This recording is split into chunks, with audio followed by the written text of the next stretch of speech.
Bismillahirrahmanirrahim. Assalamualaikum warahmatullahi wabarakatuh. Selamat pagi anak-anak. Bagaimana kabar kalian hari ini?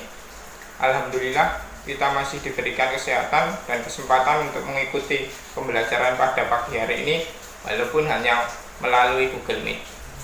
Sebelum pembelajaran dimulai, marilah kita membaca basmalah bersama-sama terlebih dahulu. Bismillahirrahmanirrahim.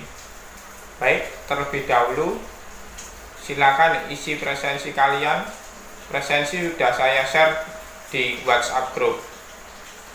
Sebelum melanjutkan materi berikutnya, apakah kalian masih ingat dengan materi minggu lalu?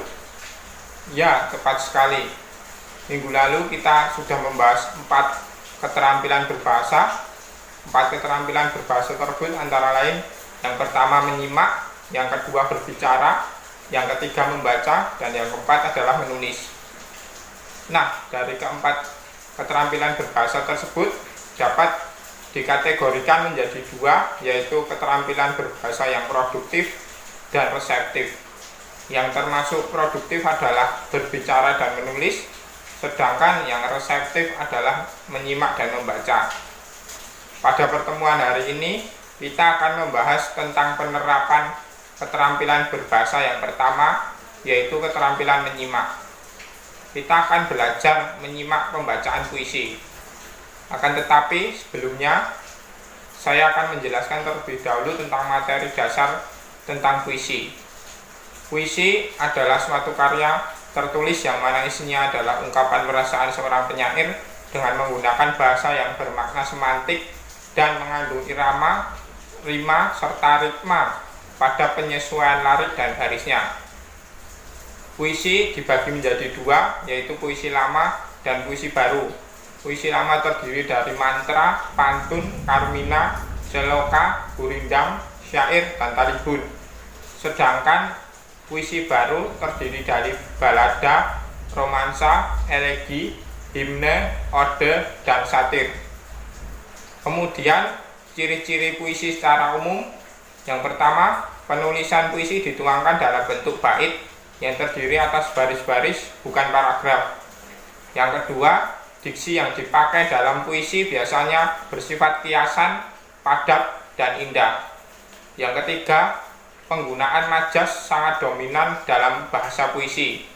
Yang keempat, pemilihan diksi yang digunakan mempertimbangkan adanya rima dan persajakan.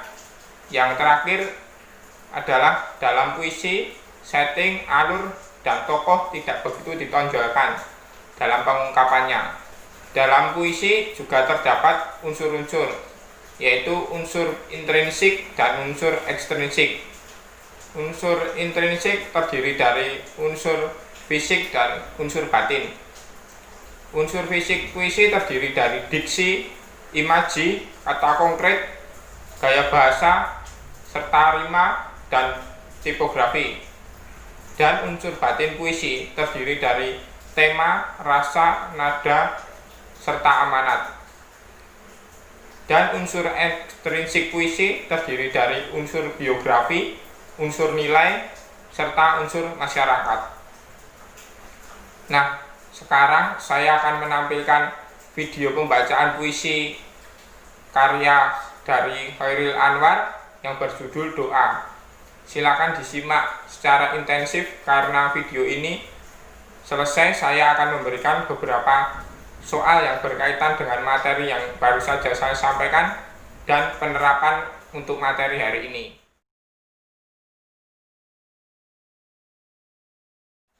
Bagus bukan puisi berjudul Doa karya dari Khairil Anwar ini? Beliau adalah salah satu penyair yang hebat dan terkenal dengan karya-karyanya yang begitu luar biasa. Adakah dari kalian yang ingin menjadi seperti beliau?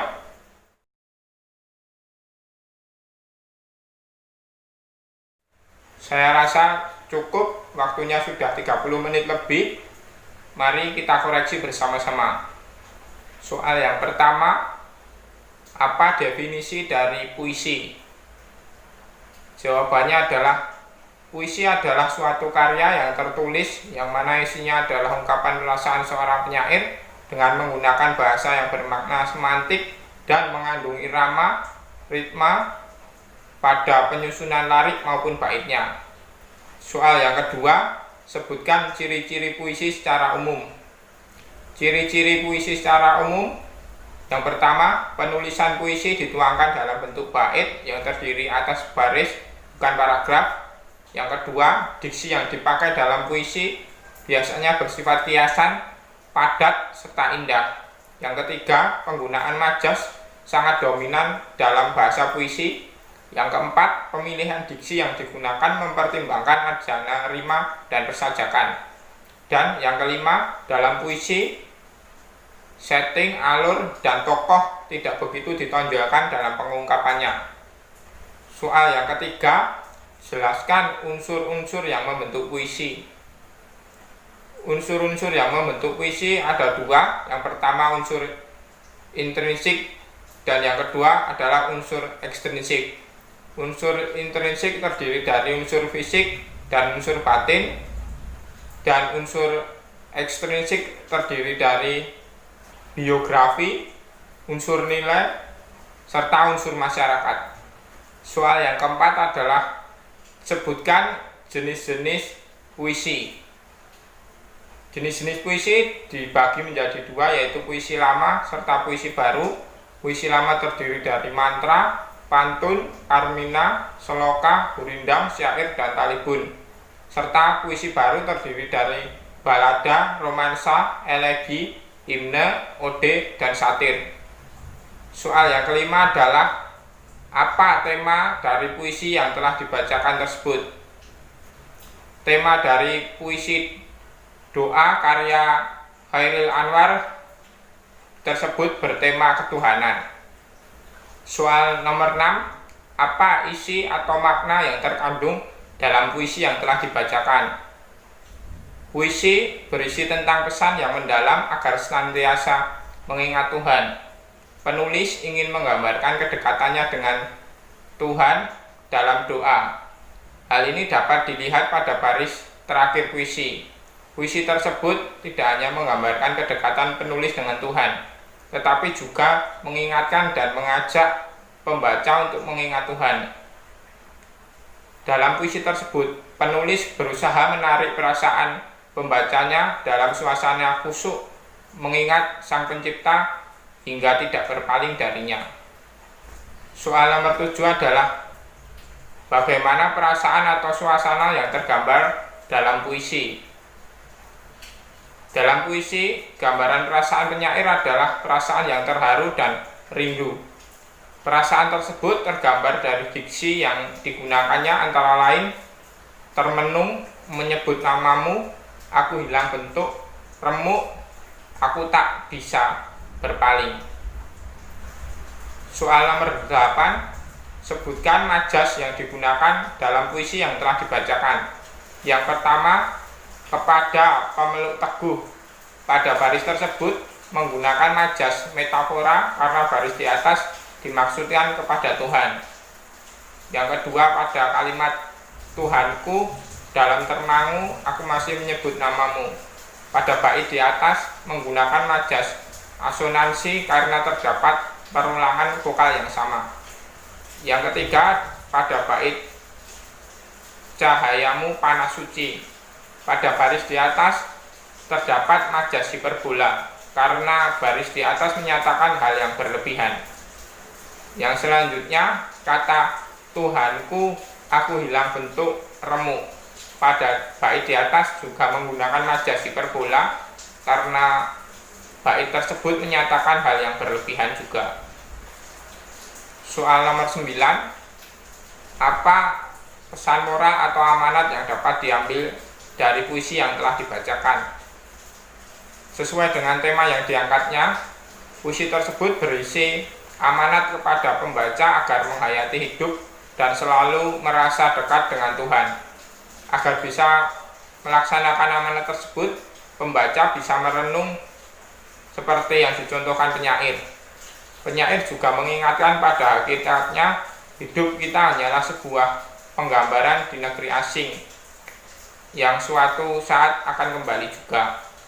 Hal ini dipertegas penyair pada bait terakhir. Soal nomor 10 atau yang terakhir, sebutkan contoh puisi beserta penyairnya. Di sini ada banyak sekali puisi beserta penyairnya. Kalian bisa menyebutkan 3 saja, antara lain Diponegoro karya Chairil Anwar, Aku Ingin karya Sapardi Djoko Damono, Sajak Matahari karya W.S. Rendra, dan lain sebagainya. Nah, selanjutnya silakan dihitung benar berapa dan salah berapa.